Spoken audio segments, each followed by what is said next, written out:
I wish I could tell you that the worst part was watching my cousin smile on TV as she claimed credit for something I built. Or the moment the camera zoomed in on her necklace, my grandmother's heirloom, passed down to me and hidden away, worn proudly like it was always hers. But the truth is, the betrayal started long before that. It started with a name. Mine. My name is Savannah Rae Linton, and I come from a legacy. A real one. Not the kind of word people toss around on reality shows or in trust fund circles. My great-grandfather founded a community health clinic in our small southern town during a time when people like him, black, bold, and broke, weren't supposed to be the ones helping others. He did it anyway. My mother, Camille, ran the clinic for decades after him. She kept it afloat during budget cuts, floods, even a lawsuit that nearly ruined our family's name. And when I turned 17, she told me, "Savannah, this place is yours when I'm gone. Don't let anybody bury what we built." I didn't plan to. But I also didn't plan for Eliza, my first cousin, my mother's niece, and the woman who would weaponize everything I loved against me. Before I take you to the moment it all fell apart, I want to say this.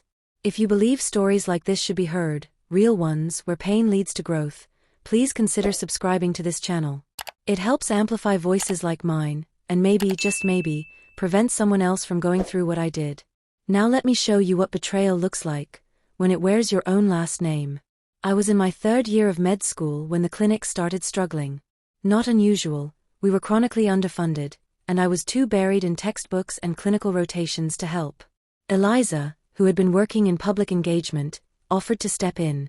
"I'll help with the paperwork," she said. "I'll coordinate grants," she said. "I'll make sure your mom doesn't burn out," she said. And for a while, I believed her. Even after I noticed she stopped CCing me on the emails. Even when I found out she had taken my mother's surname, Linton, publicly, despite legally being a grant. "Eliza Linton sounds stronger," she said with a shrug when I asked. "It honors our legacy."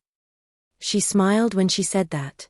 But that smile, God, if I could bottle the arrogance in that smile, I would have seen everything coming. Because by the time my mother passed away suddenly, cardiac arrest, in her sleep, the papers had already been signed. Power of attorney. Transferred. Clinic board. Reorganized. Ownership. Shifted. To Eliza. With my mother's shaky signature on the documents. The woman who once told me, "Savannah, fight like a Linton," had unknowingly left the Linton name to a woman who never earned it. The funeral was quiet. Eliza wore a white pantsuit. I wore black. She gave the eulogy. I stood in the back. And when she opened her mouth and said, "I will carry on Camille Linton's work with everything I have," people clapped. Some even cried. And me? I couldn't breathe. I left early. Nobody noticed. Weeks passed. I returned to the clinic, hoping to reclaim what little I could. But the locks had been changed. The new sign read, "The Linton Initiative. Founded by Eliza Linton." There wasn't a single mention of my mother. I sued. I lost. Apparently the paperwork, filed months before my mother died, was clean. My mother's dementia had never been diagnosed formally.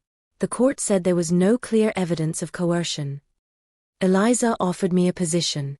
A legacy advisor, she said. I told her where she could shove it. And then I left the country. I landed in Dakar, Senegal, on a fellowship that was supposed to last 3 months. It turned into 2 years. Not because I ran away, but because I rebuilt.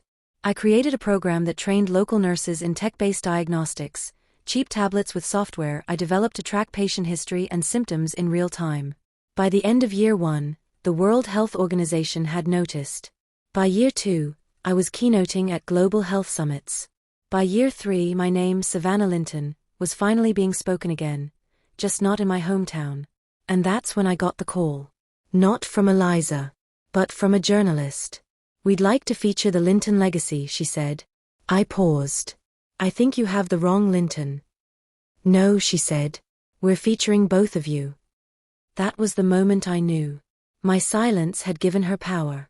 But my story would take it back. So I went home. Not to the clinic. Not yet. I went back to my great-grandfather's grave. I stood there in the pouring rain and said, "You told us to serve. I tried. But now I have to lead. And that's exactly what I did. The first press conference was held at the high school gym, where my mother used to run vaccine clinics on weekends. I stood at the mic with my hair braided, no makeup, in a blazer that still smelled like international terminals and hard-earned dignity. I cleared my throat and said, "My name is Savannah Linton, and I am the granddaughter of the man who built this city's first clinic. I am the daughter of Camille Linton, who saved it. And I am not here to reclaim a building. I'm here to restore the truth." Then I pulled out receipts, emails, contracts, witness statements. Not to accuse, to reveal. I wasn't asking for pity. I was asking for recognition. Because while Eliza was posing for press photos, I had built a health tech system used by 12 countries. I had trained over 4,000 nurses across Africa, Asia, and Latin America. And I had done it with nothing but what they tried to take from me. They say revenge is sweet. But this wasn't revenge. This was resurrection. And it was only the beginning. Because when your family tries to bury you with your own legacy, you don't just dig your way out. You build the mountain they can never climb. When I walked off that high school gymnasium stage, I expected a few polite handshakes and a couple of awkward nods from locals who vaguely remembered my mother.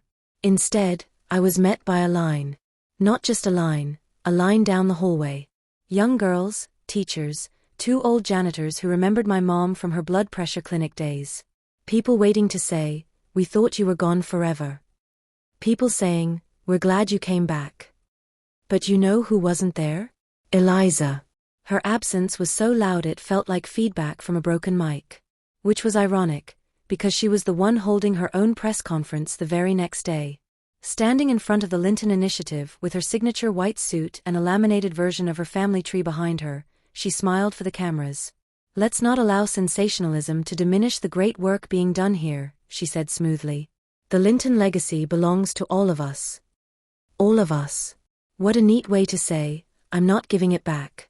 The media tried to bait me into reacting. I didn't. Instead, I posted a single sentence on my official page. "The ones who know the truth don't have to shout it, they just live it louder." That quote got over 800,000 shares in 48 hours. Eliza's press conference got 1,300 views on Facebook. The tide was shifting. My inbox exploded. Not with sympathy, but opportunity. TEDx wanted me in DC. Forbes requested an exclusive.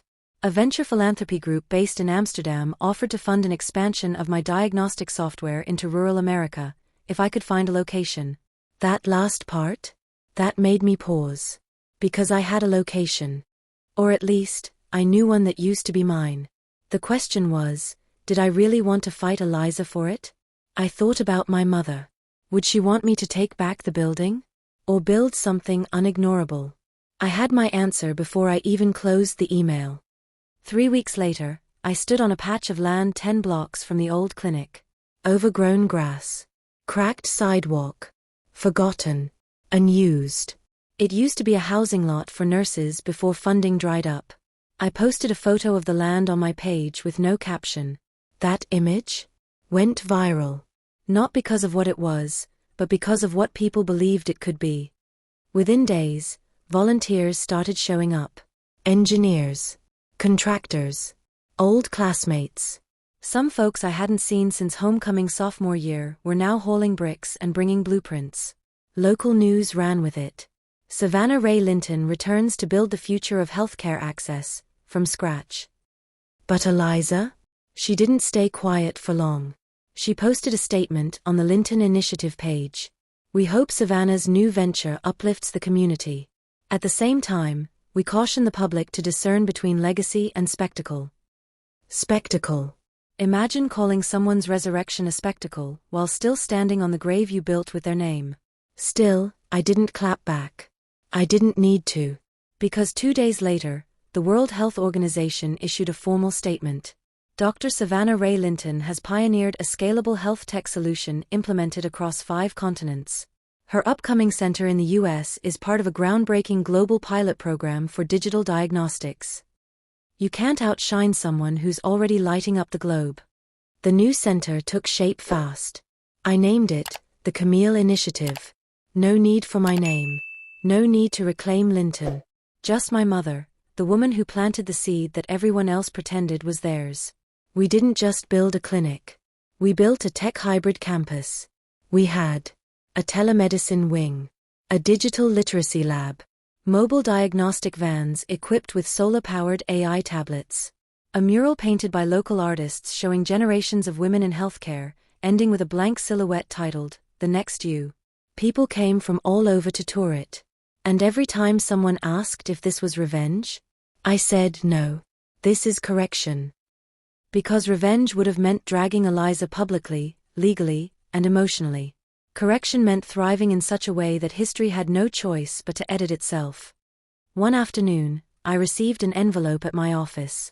Inside, a crumpled photo, torn on the edge. It was a childhood picture of me and Eliza, matching overalls, lemonade stands behind us. And a note. We were supposed to build it together. I didn't know how to be your partner. I only knew how to be first. Eliza. I sat with that for a long time. She hadn't asked for forgiveness. But she had named the thing most people never admit.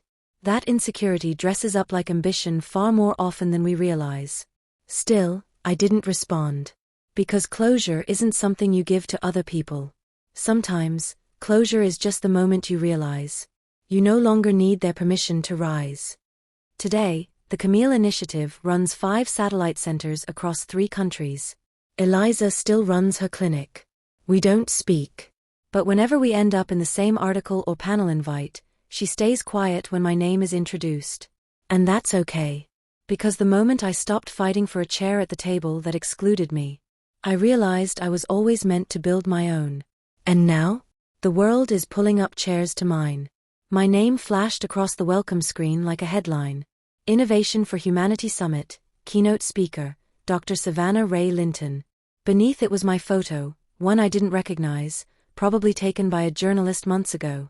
I looked tired, stern. The kind of photo that made people take you seriously even before you spoke. And tonight, I had to speak. Not at a clinic. Not at a press conference. But at an international stage in Geneva, where heads of NGOs, global CEOs, tech philanthropists, and health ministers all sat waiting to hear how a black woman from a forgotten American town created a global diagnostics network from her grandmother's vision. I stood backstage, adjusting my navy blue suit, breathing deeply. My assistant whispered, 1 minute. I closed my eyes. I didn't rehearse this speech for applause. I wrote it for the 17-year-old version of me who once cried in a supply closet because she got mocked for having too much ambition for a girl who can't even afford a MacBook. I opened my eyes and walked on stage. The room fell silent as I reached the podium. No teleprompter. Just me and the truth. Good evening. My name is Savannah Rae Linton. I was not born to lead global health systems. I was born to mop floors in the clinic my great-grandfather built with his bare hands. The silence held, deep, reverent. He had no degree. My mother barely had funding. And I had a name that was taken from me, and a purpose no one could take back. I told them about the clinic. About Eliza. About the betrayal that broke me, then built something stronger. But I didn't use her name. Because legacy isn't about revenge, it's about refocus. They used my legacy against me, I said calmly. So I built one so undeniable, even they couldn't rewrite it. The room erupted. Not out of pity. Out of respect. Because the best power move is not proving them wrong, it's becoming so whole that their opinions shatter upon contact. After the speech, I descended the stairs slowly, greeted by hands extended from every direction. Diplomats, founders, activists. Someone placed a medal around my neck. The words read, "Courage through innovation." But the face I didn't expect to see was my Aunt Florence. Eliza's mother. My late mother's sister. She was sitting near the back, sunglasses on despite being indoors, a small clutch clutched tight to her chest. We hadn't spoken in over 3 years. When I saw her, I froze. So did she. She approached me slowly, heels clicking like a ticking clock on marble. When she reached me, she didn't hug me. Didn't even smile. She said, "I came to see for myself if it was all true." I raised an eyebrow. And she looked at the crowd. Then at me. You didn't just rise, Savannah. You transcended. It was the closest thing to an apology I'd ever get from a woman who once said I lacked the grace to carry a legacy. She handed me a folded note and walked away. I opened it in my hotel room, lights off, curtain drawn. It read, "She reads everything about you. Even the parts she pretends don't hurt. She regrets it. She just doesn't know how to undo it." I didn't cry, but I exhaled, one of those deep bone-level sighs you only release when the weight of not being seen finally lifts, even slightly. It didn't mean I was letting Eliza back in. It just meant the door wasn't locked anymore. 2 weeks later, I returned home to a wall of flowers. Literal ones. People had begun sending bouquets, letters, banners, even art murals, to the Camille Initiative campus. But the most interesting piece? A framed article, sent anonymously. It was from a regional paper, with the headline, "The Other Linton Clinic Struggles to Keep Pace." Eliza's clinic was faltering. Donor fatigue. Staffing issues. A recent whistleblower alleging inflated success metrics. The story wasn't cruel. Just factual. But beneath the surface, it revealed something I already suspected. Legacy borrowed under false pretenses eventually collapses under truth. And here's the kicker. 2 days after that article ran, I received an email. From Eliza. Subject line, unfiltered. No greeting. Just, "You won."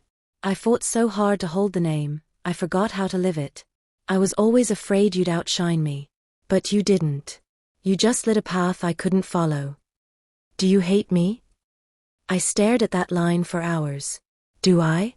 I used to. I used to picture courtroom monologues, microphones dropping, news headlines about poetic justice.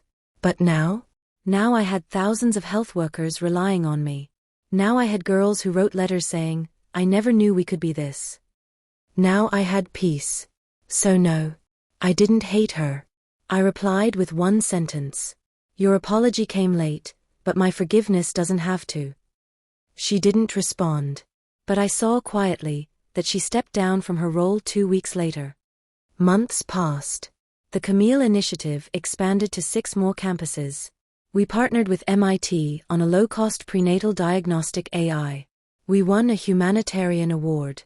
We even launched a mentorship program for Black women in health tech called Air by Fire. And then one morning, I walked into our main lobby and saw something that nearly dropped me to my knees. There, framed in gold, was a photo I'd never approved. It was of me, my mom, and my great-grandfather, digitally merged. I looked maybe 8. She in her 30s. He, stoic as always. The caption read, "Legacy is not what you inherit. It's what you build when no one believes you can." I asked our head of media who installed it. She shrugged. It arrived anonymously. No note. Just a return address. It was Eliza's clinic. Maybe it was a final goodbye. Maybe it was a quiet thank you. Either way, it didn't matter. Because for the first time in my life, I didn't need to prove anything. Not to Eliza. Not to my family. Not even to myself. Because I hadn't just lived through the storm. I had rewritten the weather report. Mentorship was supposed to be the easiest part. After everything, the lawsuits, the betrayal, the global pressure, I thought guiding young women would be the most natural thing in the world. I mean, what better way to honor a legacy than by creating more of them? So when we launched Air by Fire, I poured myself into it. We opened applications to first-generation women of color in STEM across 6 countries. Within 2 days, we had over 3,000 applicants. By the end of the first month, I had hand-selected 25 ments. Women I saw fire in. Women who reminded me of, well, me. At least, the me before I learned what people were capable of when legacy becomes currency. And then I met Taryn Washington. She was 24. Graduated top of her class from Spelman. Built an award-winning mobile blood pressure scanner prototype using discarded smartwatches and $6 sensors. Charismatic. Fierce. Unapologetic. Her interview felt more like a TED Talk. I don't want to be next, she said. I want to be first. They just don't know it yet. I remember smiling, hearing my own teenage voice in her. I also remember the slight tension in my stomach. Back then, I called it excitement. Now, I call it instinct. Taryn moved into the initiative's residency apartment 2 floors beneath mine. She shadowed me daily, asked brilliant questions, and within a few months, had her own sub-team of fellows working on diagnostic imaging for underserved veterans. She was everything I hoped the next generation would be. Until the emails started. Dr. Linton, I wanted to flag something odd about Taryn's grant proposal. Savannah, did you approve the data set she cited? It seems inflated. Hey, check out this interview. She doesn't mention the initiative once. And that last one? That one got under my skin. Because there it was, Taryn on a niche health tech podcast, saying, honestly, a lot of us are tired of being attached to someone else's legacy. It's time we start ours. From scratch. From scratch? You used my center, my staff, my platform, and now it's from scratch? I didn't confront her immediately. I watched. And what I saw looked hauntingly familiar. Self-branded lab coats. A new initiative called Washington Works. The launch of a fundraising campaign using our results, just under her name. If Eliza was the first lesson, Taryn was the test. But this time, I wouldn't fail it. I called her into my office. She arrived in a silk jumpsuit, heels like stilettos, and a tote bag that screamed, I'm booked and busy. Have a seat, I said calmly. She didn't. She stood. So I did too. Let me start by saying this, she began, tone sharp. I know what this is. It's the moment you pull me back. It's what happens when women like us step out of the box that made us. I raised an eyebrow. And what box is that? The one labeled, grateful, quiet, legacy-bound. I've read your story, Dr. Linton. And if anyone should understand what I'm doing, it's you. And what are you doing, Taryn? I asked. Because from here, it looks like you're trying to start a brand off someone else's blueprint. She scoffed. I thought you wanted more of you in the world. I do, I said softly. But not if it means birthing another Eliza. That hit her. She sat down. Do you think I'm stealing from you? She asked, voice suddenly vulnerable. I didn't answer right away. Instead, I opened my drawer and pulled out a folder. Inside were printouts, duplicated data, blurred citations, press releases that mirrored ours word for word. I placed them in front of her. I think you're brilliant. I think you're original. I think you're also afraid that being brilliant isn't enough unless the world sees your face on it first. She looked down, silent. Then, quietly. I didn't think I mattered unless I made it big. Alone. That nearly broke me. Because I knew that voice. The one that says your worth is only real if it's yours entirely.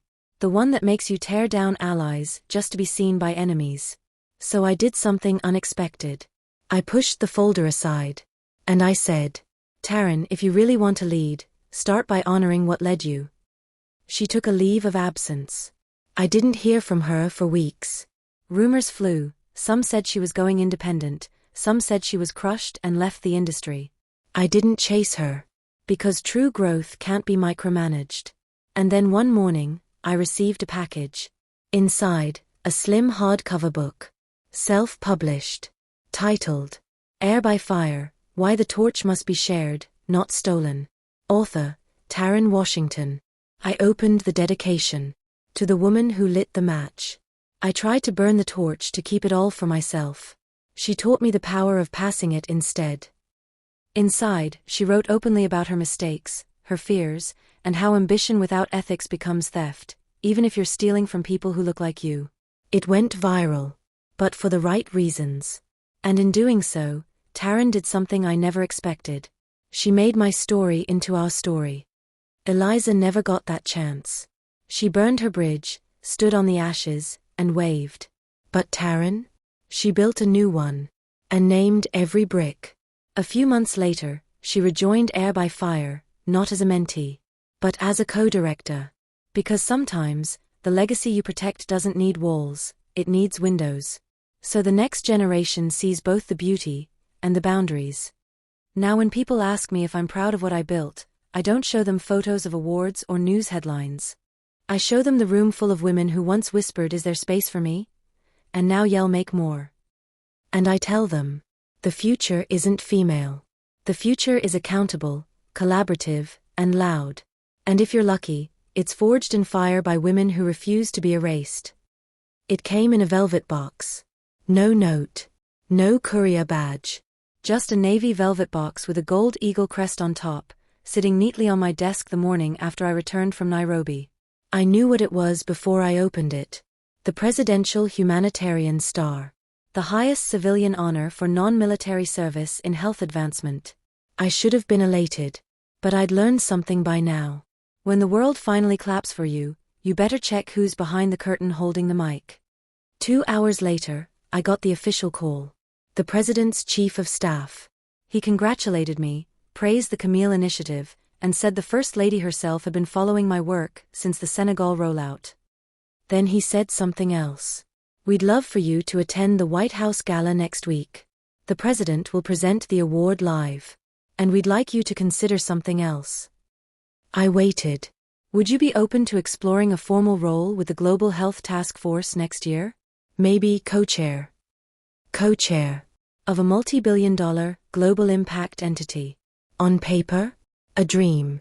In my gut, a glitch." I wasn't naive. Government partnerships always walked a line between empowerment and extraction. But this felt different. And I found out why 3 days later, at a quiet dinner hosted by a State Department liaison. Halfway through the meal, between a crusted salmon and a polite espresso, she leaned in and said, "There's a real opportunity here, Savannah. Especially with your appeal to younger voters. The President wants this task force to look like the future. You are that image." And just like that, it clicked. This wasn't just about health. It was about optics. I wasn't being honored. I was being positioned. Not for what I'd built, but for how I looked doing it. Brown. Female.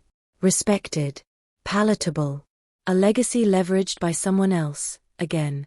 Only this time, it wasn't family. It was the state. I returned home and stared at that velvet box for hours. I kept thinking about my great-grandfather, who wasn't allowed to vote in the town where he opened his first clinic. About my mother, who stitched together Medicaid paperwork by candlelight.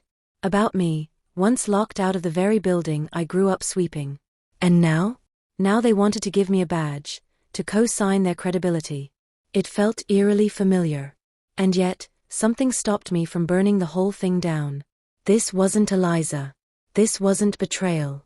This was a moment of choice. And I knew what I had to do.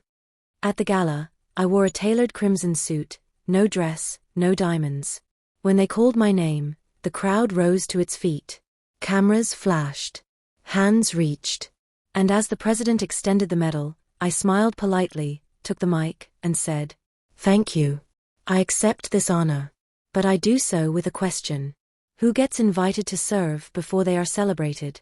Because I've served for 15 years. And you never asked me then." The room hushed. My voice didn't waver. "If I join your task force, it will not be as a symbol. It will be as a partner. And if that is uncomfortable, then I suggest you rethink your definition of service." There were gasps. There were awkward smiles. But there was also applause. Real. Uncoached. Respectful. Because deep down, everyone in that room knew what I said was true. They didn't make me a leader. They just finally showed up to the podium I built myself. The next morning, media outlets went wild. Savannah Linton stuns gala with blistering truth about tokenism. Legacy, not optics. Camille Initiative founder calls for authentic partnership. The woman who redefined what a civilian medal looks like. But the moment that hit me hardest came in an email. It was from a woman I'd never met. A nurse in Detroit. Subject, "Your words saved me. I've been working 2 jobs, trying to finish my RN license. Every week I thought about quitting. But last night, I saw a woman say what we all feel but never get to say. You reminded me that I'm not invisible." That meant more than the medal. Because when you finally have the mic, your duty isn't to say what people want to hear. It's to say what your younger self never got to. I declined the co-chair offer, for now. Not because I didn't want to help, but because my work wasn't finished yet. I wasn't building to be accepted anymore. I was building so no one else ever had to ask permission again. So that young women, especially black and brown girls, could walk into boardrooms, clinics, summits and say, "I'm not here because someone gave me a seat. I'm here because the table has legs that look like mine." A month later, I gave the medal to my alma mater. They hung it in the Women in Health Sciences wing with a plaque that read, "Presented to Dr. Savannah Rae Linton, for refusing to be defined by anyone but herself." And beneath it, a quote I chose myself. "Your story is your strategy. Tell it before someone else writes it for you." By now, my team knew what I stood for. No shortcuts. No diluted truth. No playing nice for press. And when reporters asked, "Don't you think being so honest burns bridges?" I smiled and said, "Maybe." But the ones who survived the fire were never made of straw. 12 years had passed. 12 years since I sat on a bus bench with my mother's old clipboard, scribbling ideas I thought no one would ever read. 12 years since Eliza took the name. Since Aunt Florence said I wasn't built for leadership. Since I quietly packed my duffel bag and left this town with nothing but bruised pride and an unshakable fire. And now I was back. Not for revenge. Not for confrontation. But for something I once thought impossible. A dedication. In my name. They were renaming the town library. Not after my great-grandfather. Not after my mother. But after me. The Savannah Rae Linton Center for Innovation and Access. It felt surreal. And yet it felt earned. Every brick. Every hour. Every moment I held my tongue when I wanted to scream. This wasn't a gift. It was a recognition. And that made it all the more sacred. I arrived alone. No press. No staff. No handlers. Just me in a charcoal gray blazer and sneakers, because heels still made my ankles scream and this wasn't a performance. It was homecoming. Kind of. The crowd wasn't massive, maybe 150 people. But I recognized most of them. Mr. Reeves, the math teacher who once told me ambition is great, but don't let it make you lonely. Mayor Thompson, who once voted against funding for the Camille Initiative's satellite clinic near our edge of town. Even Janice Holloway, yes, that Janice, who used to whisper "hand-me-down queen" when I walked by in thrifted jeans. They were all here. Smiling. Nodding. Even clapping. Time does funny things to people. So does undeniable success. I stood under the banner stretched across the old red brick building. "Welcome home, Dr. Linton." A podium sat at the center, flanked by 2 white tents and rows of folding chairs. I wasn't sure what I'd say. I'd prepared a speech, sure. But my hands never left my pockets. Because something in the air told me, today, truth matters more than polish. I stepped up to the mic, cleared my throat, and said, 12 years ago, I left this town thinking I'd never come back. Not because I didn't love it, but because it didn't love me back. A murmur passed through the crowd. I held my ground. But life is strange. The very walls that once tried to box you in, sometimes become the buildings that bear your name. I looked directly at the mayor. He didn't flinch. "I want to thank you. All of you. Even those who doubted me. Because every rejection carved a deeper space in me for purpose." I paused. Then added softly. "And because I wouldn't be standing here if I hadn't first learned how it feels to be invisible." A beat of silence. Then, applause. But it wasn't loud. It was warm. Like the kind of clap people give when they know the story behind the scars. After the speech, people lined up to shake my hand. Take selfies. Say things like, "You showed them all, girl." But that's not what I was here for. I scanned the crowd, looking for one face. And there she was. Tucked behind the tent. No press. No applause. Just her and a bouquet of white peonies. Eliza. We locked eyes. She didn't move. I did. I walked over, each step louder than it should have been on that gravel path. When I reached her, she opened her mouth. Closed it. Tried again. I didn't want to ruin your moment. I shook my head. This isn't a moment, Eliza. It's a movement. You can't ruin what you didn't build. She nodded, swallowed hard, then held out the bouquet. For your mother. She would have loved this. I took them gently. Then I said the line I never thought I'd say. You know, there's still space at the initiative. Not for credit. Not for nostalgia. But if you want to do the work, we always need people who've learned the hard way. Her eyes brimmed. But she didn't cry. She just said, I'll think about it. And for the first time in our lives, that wasn't a threat. It was a bridge. Later that evening, I stayed after the crowd dispersed. I wandered the halls of the renamed library, touching shelves I used to hide between when middle school got too loud. Inside the new innovation lab, there was a wall of etched names. Donors. Educators. Builders. And at the very top, vision sparked by Camille Linton. That was my mother. They didn't erase her. They finally gave her a headline. On my way out, a young girl about 12 tapped my arm. She had braces and an afro puff and a t-shirt that read Techie Baby. She said, Dr. Linton? I watched your TED Talk. 3 times. I smiled. 3? That's commitment. She looked at me with wide eyes and whispered, they said this building used to be a library. But I think it's a rocket now. 'Cause all I can think about when I'm inside is how far I want to go. I bent down, took her hand, and said, then remember this, every rocket needs fuel. Let your curiosity be that fuel. And never, ever wait for someone to give you permission to launch. She nodded like I'd handed her a map to the moon. And just like that, I knew. My legacy wasn't a building.